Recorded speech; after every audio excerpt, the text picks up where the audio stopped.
नमस्कार, मैं आशीष कश्यप एक बार फिर से आपका आशीष फिजिक्स अकेडमी में स्वागत करता हूं। आज मैं आपके लिए एक नया टॉपिक लेकर के आया हूं।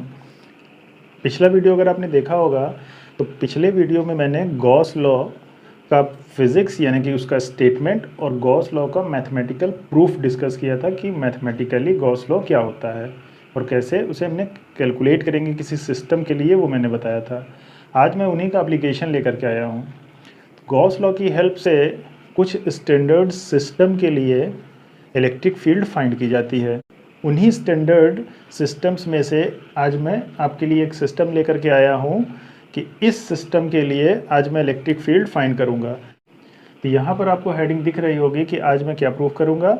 आज मैं इस infinite long straight uniformly charged wire, infinite long की यूनिफॉर्मली चार्ज स्ट्रेट वायर के वजह से इसके आसपास किसी पॉइंट पर, एनी पॉइंट पर हम इलेक्ट्रिक फील्ड फाइंड करेंगे with the help of Gauss law. तो ये गॉस लॉ का एप्लीकेशन है। गॉस लॉ की हेल्प से कुछ स्टैंडर्ड सिस्टम के लिए मैं फील्ड कैलकुलेट करना बताऊंगा और अगर आपने ये समझ लिया फिर आपसे कुछ भी पूछा जाए आप सॉल्व कर सकते हैं। ठीक है, तो चलिए फटाफट इसको शुरू करते हैं। यहाँ पर देखिए, यहाँ पर प्रॉब्लम क्या कह रही है कि कोई एक इनफाइनाइट लॉन्ग का स्ट्रेट वायर है और इससे r डिस्टेंस पे, मान लीजिए कोई r डिस्टेंस हमने मान ली, स्मॉल r डिस्टेंस पे कोई पॉइंट है P। इस पॉइंट P पर हमें इलेक्ट्रिक फील्ड कैलकुलेट करनी है। Electric field due to this charged wire, uniformly charge wire है तो हमने मान लिया इस चार्ज की या इस वायर की जो चार्ज डेंसिटी है, चार्ज डेंसिटी वो लैम्डा है। ठीक, लैम्डा चार्ज डेंसिटी है, हाँ ठीक है, लैम्डा चार्ज डेंसिटी है इस इनफाइनाइट लॉन्ग स्ट्रेट वायर की। ये इधर नीचे इन्फिनिटी तक गई है, इधर ये ऊपर इन्फिनिटी तक गई है। मैंने एक छोटा सा सेक्शन बनाया है। ठीक, अब इनफाइनाइटली लॉन्ग वायर है तो क्या इस इन्फिनिटी लेंथ का इस पॉइंट पर कुछ इफेक्ट पड़ेगा, वो अभी आपको लास्ट में पता चलेगा। तो चलिए फटाफट इसको शुरू करते हैं। देखिए इसे कैसे करेंगे। गॉस लॉ वाला वीडियो अगर आपने देखा होगा तो उसमें मैंने बताया था कि गॉस लॉ क्या था, किसी क्लोज्ड सरफेस से किसी चार्ज की वजह से जो उस क्लोज सरफेस के अंदर बंद है, जो इलेक्ट्रिक लाइन ऑफ फोर्सेस निकल रही हैं, जो फ्लक्स निकल रहा है, वो किसके इक्वल होता है, Q ओवर एप्सिलॉन नॉट के। ठीक, तो वहाँ हमने क्या किया था, एक पॉइंट को क्लोज्ड सरफेस से कवर कर दिया था। तो सेम वही चीज़ हम क्या करेंगे, इस चार्ज को जहाँ पर हमें निकालना है वहाँ से एक क्लोज्ड सरफेस से इसको कवर कर देंगे। तो क्लोज्ड सरफेस हम क्या बनाएंगे, अब ये एक वायर है, इसको हम कैसे कवर करेंगे, इसको हम कवर करेंगे इसके चारों तरफ एक कोएक्सियल सिलेंडर बना दें। ठीक, मान लीजिए ये कोई वायर है और इसके चारों तरफ हम एक कोएक्सियल सिलेंडर बना दें तो ये कवर हो जाएगा। तो उसी तरह से हम क्या करेंगे, r डिस्टेंस का या r रेडियस का हम क्या करेंगे, एक कोएक्सियल सिलेंडर बना लेंगे।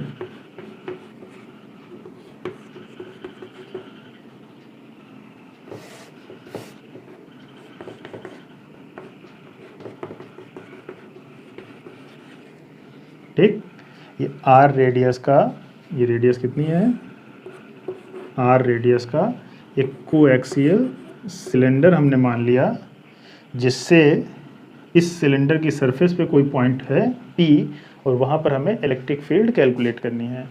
तो चलिए फटाफट कर लेते हैं इसे हम। अब हम क्या करेंगे, जिस तरह से हमने गॉस लॉ प्रूफ किया था सेम उसी तरह से हमने मान लिया इस पॉइंट P पर एक सरफेस एलिमेंट मान लिया,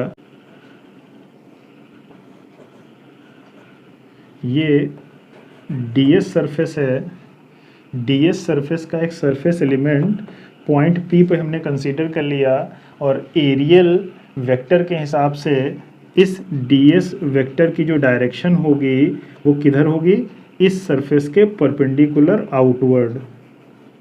ठीक, ये किसकी डायरेक्शन होगी, इस ds वेक्टर की।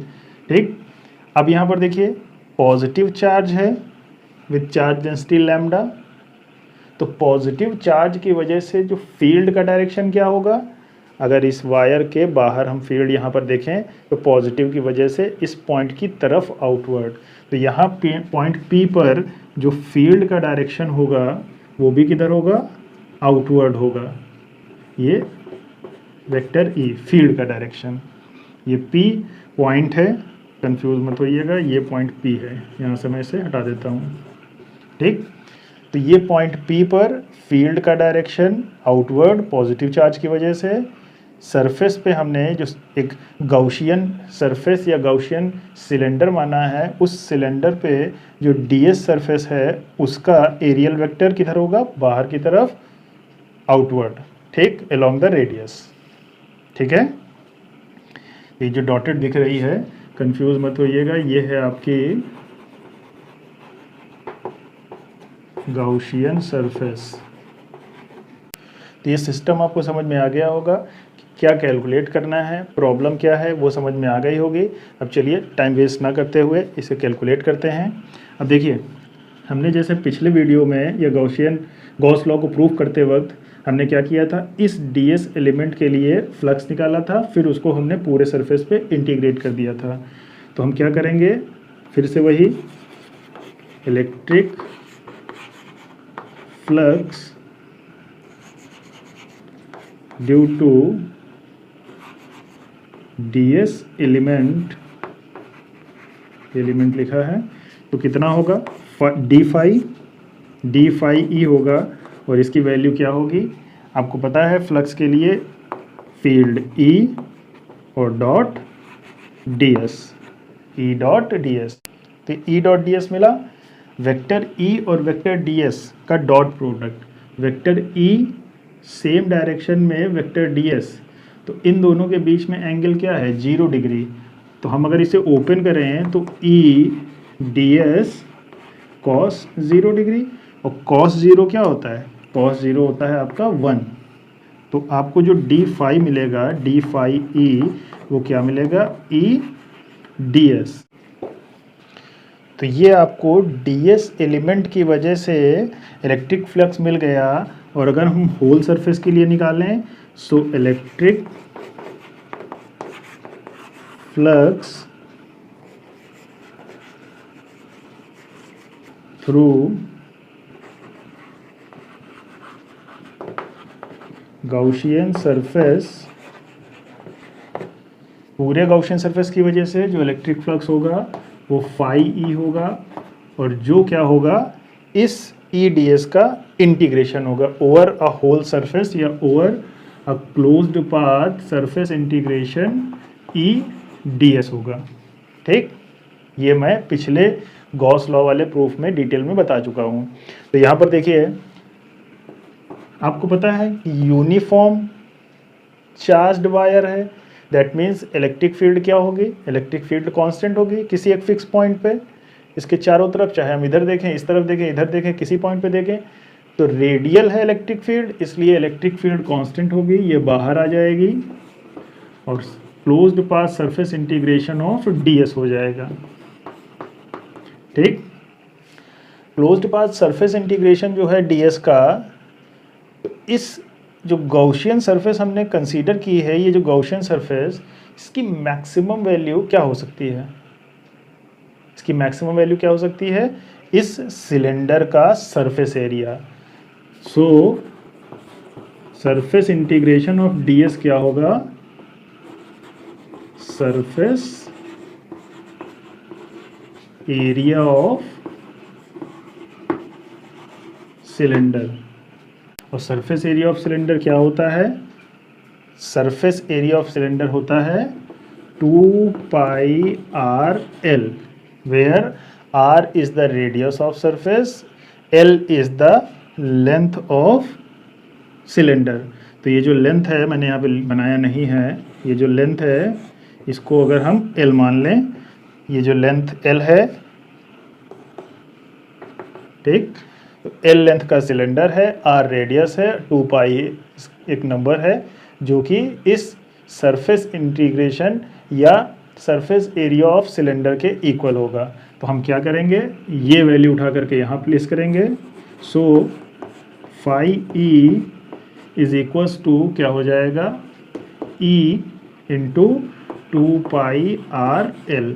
इक्वेशन नंबर अब कुछ बना दीजिए, इसे 1 बना दीजिए, ये 2 कर दीजिए, ये 3 कर दीजिए।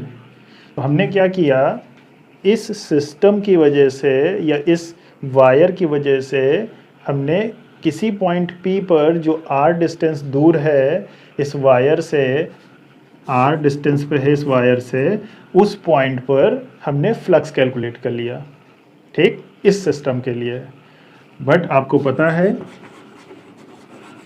अकॉर्डिंग टू गॉस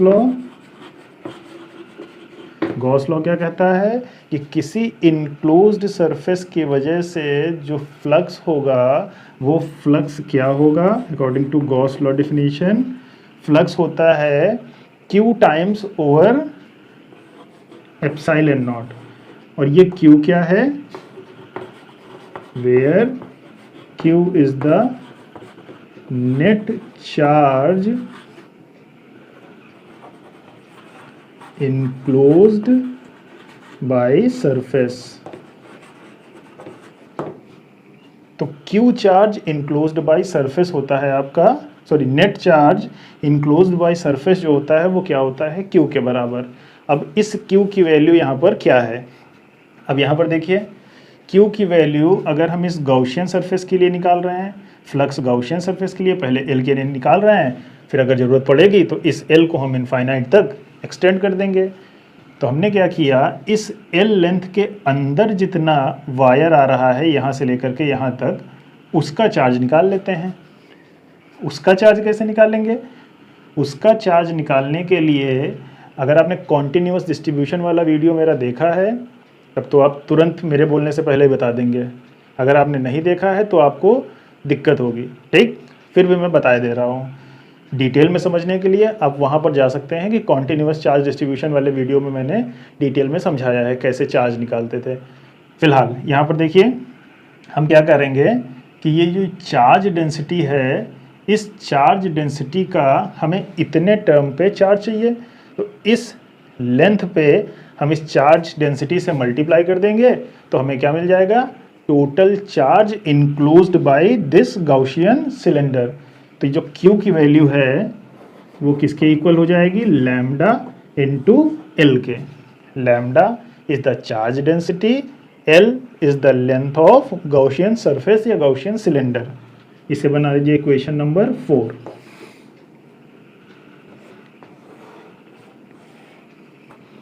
तो ये Q equals to lambda L हम कहाँ प्लेस करेंगे, हम इस इक्वेशन में प्लेस करेंगे। इसे आप कर लीजिए इक्वेशन 4 और इसे कर लीजिए इक्वेशन 5, ठीक। तो यूजिंग इक्वेशन, आई होप आपको इधर दिख रहा हो, यूजिंग इक्वेशन 5 इन इक्वेशन 4। तो जैसे ही आप equation 5 Q equals to lambda L की वैल्यू यहाँ प्लेस करेंगे तो आपको फाई ई मिल जाएगा lambda L over epsilon naught, equation number 6, ठीक। अब यहाँ पर आपने गॉस लॉ के हिसाब से फ्लक्स निकाल लिया, इक्वेशन 3 में आपने इस सिस्टम के हिसाब से फ्लक्स निकाल लिया। अब आप क्या करेंगे, दोनों फ्लक्स इस गॉसियन सरफेस की वजह से ही हैं, तो आप क्या करेंगे, दोनों को इक्वेट कर देंगे। Equating equation 3 and 6। I hope इधर दिख रहा हो, नहीं दिख रहा होगा तो मैंने लिखा है इक्वेटिंग इक्वेशन 3 एंड 6। तो हम क्या करेंगे, यहाँ से 3 और यहाँ से 6 दोनों में राइट साइड में फाई ई है, तो हम क्या करेंगे, E 2πr_l is equals to lambda L over epsilon naught. इधर आपको दिख रहा है,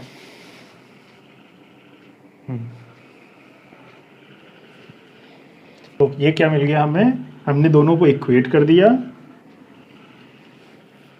तो ये हमने इक्वेशन 3 और 6 को इक्वेट कर दिया, और अगर हम यहाँ से सिंप्लीफाई करेंगे तो E इक्वल्स टू क्या होगा, लैम्डा एल के साथ ये दोनों टर्म नीचे आ जाएंगे, तो lambda L over epsilon naught into 2 pi R L, L से एल कैंसिल, तो ई हमें क्या मिल गया, electric field lambda over epsilon naught या lambda over 2 pi epsilon naught R, ये आपको इलेक्ट्रिक फील्ड मिल गई। और इलेक्ट्रिक फील्ड का डायरेक्शन किधर है, अलोंग रेडियल। अगर हम इसके चारों तरफ सिलेंडर मानेंगे तो इस प्लस चार्ज की वजह से इधर भी जाएगी, इधर भी फील्ड रहेगी, इधर भी फील्ड रहेगी, इधर भी फील्ड रहेगी, जो इसको सिलेंडर कवर करेगा, तो उस सिलेंडर के रेडियस के अलोंग हमारी फील्ड की डायरेक्शन होगी। तो जो इलेक्ट्रिक फील्ड अगर हम वेक्टर फॉर्म में लिखेंगे तो यहाँ पर आर कैप आ जाएगा अलोंग द रेडियस, ठीक, अलोंग द रेडियस डायरेक्शन। तो ये आपका निकल आया कि electric field at any point, किस पॉइंट पे, डिस्टेंस आर पे, आर डिस्टेंस पे, due to an infinitely long straight uniformly charge wire, ठीक। यहां पर आपको दिख रहा है कि ये इनफाइनाइटली लॉन्ग था, जिसमें से हमने एल सेक्शन का निकाला था, पर वो एल तो यहाँ ऊपर नीचे कैंसिल हो गया। तो यानी कि जो इलेक्ट्रिक फील्ड है इस चार्ज की, वो किस पे डिपेंड कर रही है, वो केवल इस डिस्टेंस पे डिपेंड कर रही है कि इस जिस डिस्टेंस पे, जिस वैल्यू पे आपको निकालना है, तो वो डिस्टेंस कितनी है वो बता दीजिए आप, और इस पे चार्ज डेंसिटी क्या है वो बता दीजिए आप। भाई आपको यहाँ दिख रहा है 2 पाई एप्सिलॉन नॉट कांस्टेंट है, लैम्डा के डायरेक्टली प्रोपोर्शनल, आर के इन्वर्सली प्रोपोर्शनल, केवल दो चीज़ों पे आपकी इलेक्ट्रिक फील्ड डिपेंड कर रही है। आई बात समझ में? तो यहाँ पर आपको दिख गया कि इलेक्ट्रिक फील्ड केवल लैम्डा और आर पे डिपेंड कर रही है, इस लेंथ पे डिपेंड नहीं कर रही है, ठीक। तो ये एक स्टैंडर्ड एप्लीकेशन है गॉस लॉ का कि इनफाइनाइट लॉन्ग स्ट्रेट वायर के लिए किसी पॉइंट पी पर फील्ड निकालिए, ठीक। इससे आपका डेरिवेशन शायद पूछ लिया जाए, 12th के लिए पूछा भी जा सकता है, पूछा गया भी है कई बार, बट अगर आप कंपटीशन के हिसाब से देखेंगे तो इसमें थ्योरी बहुत ज़्यादा पूछ ली जाती है, थोड़ा सा इसमें चेंजेस कर देंगे, आपसे पूछ लेंगे, ठीक। जैसे एक बार पूछा गया था जेई में, इस वायर को थोड़ा सा थिक कर दिया था, इस वायर की भी रेडियस दे दी गई थी, तब पूछा गया था कि आप निकालिए, कैलकुलेट करिए, ठीक। या आपसे इसका ग्राफ पूछ लिया जा सकता है कि आप ग्राफ के थ्रू बताइए कि इनफाइनाइटली लॉन्ग स्ट्रेट वायर के लिए इलेक्ट्रिक फील्ड वर्सेस रेडियस का ग्राफ बताइए, तो आप यहाँ से बना सकते हैं। ग्राफ की बात आ गई है तो मैं बता देता हूँ। अगर हम इलेक्ट्रिक फील्ड वर्सेस ये रेडियस आर का ग्राफ बनाएं, तो इलेक्ट्रिक फील्ड वर्सेस रेडियस में आपको दिख रहा है कि इलेक्ट्रिक फील्ड इन्वर्सली प्रोपोर्शनल है आर के, तो इसका ग्राफ कैसा होगा, इसका ग्राफ कुछ इस तरह से होगा, ई के साथ आर कुछ इस तरह से डिपेंड करेगा। तो उसमें कई ग्राफ बना के दे दिए जाएंगे, आपसे पूछ लिया जाएगा कौन सा ग्राफ सही है, ठीक है। तो यहाँ पर एक छोटा सा प्रूफ, एक छोटा सा एप्लीकेशन जो कि बेस था गॉस लॉ पे, बहुत इम्पॉर्टेंट है, अक्सर इससे पूछ लिए जाते हैं क्वेश्चन, अक्सर कंपटीशन में भी इससे क्वेश्चन पूछ लिए जाते हैं। गॉस लॉ का ये एक पहला स्टैंडर्ड एप्लीकेशन था, इसके अलावा 3 और स्टैंडर्ड एप्लीकेशंस हैं। एक है आपका इनफाइनाइटली लॉन्ग स्ट्रेट शीट जो इनफाइनाइटली स्प्रेड हो, 2 डायमेंशनल शीट, एक है आपका हॉलो स्फेयर, एक है आपका सॉलिड स्फेयर, जिससे अक्सर क्वेश्चन पूछ लिए जाते हैं। एक बार 2012 या 11 में सॉलिड स्फेयर और इस लाइन का मिला करके क्वेश्चन पूछ लिया गया था। उसमें क्या किया गया था, इस लाइन को थोड़ा सा थिक करके सिलेंडर बना दिया गया था और उस सिलेंडर में से एक स्फेयर काट के हटा दिया गया था, तब कहा गया था कि अब निकालिए, इसकी फील्ड निकालिए इसकी वजह से, ठीक है। तो इन 4 जो स्टैंडर्ड एप्लीकेशंस हैं, उनको अगर आपने अच्छे से पढ़ लिया, सीख लिया, तो आप कोई भी फील्ड कैलकुलेट करनी हो, कोई भी सिस्टम हो, किस भी टाइप का, आप कैलकुलेट कर लोगे with the help of Gauss law. जिस पॉइंट पे निकालना है गॉसियन सरफेस कैलकुलेट करिए, वैल्यू निकालिए, गॉस लॉ लगाइए, आंसर आ जाएगा। आई होप ये कॉन्सेप्ट आपको समझ में आ गया होगा। अगर फिर भी कोई दिक्कत होती है तो आप कमेंट सेक्शन में अपने डाउट प्लेस कर सकते हैं, ठीक है।